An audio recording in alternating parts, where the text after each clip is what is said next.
Galatians chapter 6, verses 1 to 5. Brethren, if a man be overtaken in a fault, ye which are spiritual, restore such as one in the spirit of meekness, considering thyself, lest thou also be tempted.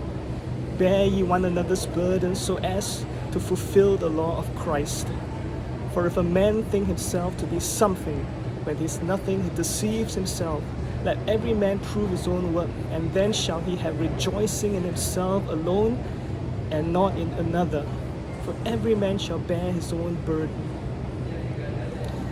We should never condone sin, nor should we fail to confront wrongdoing. However, I'm concerned that restoration is the responsibility of the church whenever there is genuine heartbroken repentance on the part of the offender.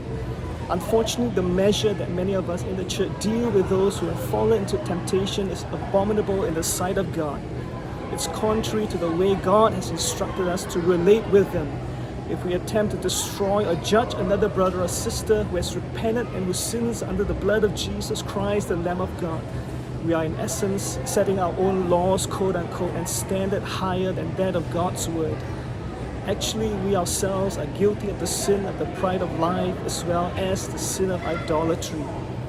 How then should we respond to those overtaken in sin? We are to restore them in the spirit of meekness and humility. If you notice, verse 2 says, bear ye one another's burdens, and yet verse 5 says, for every man shall bear his own burden.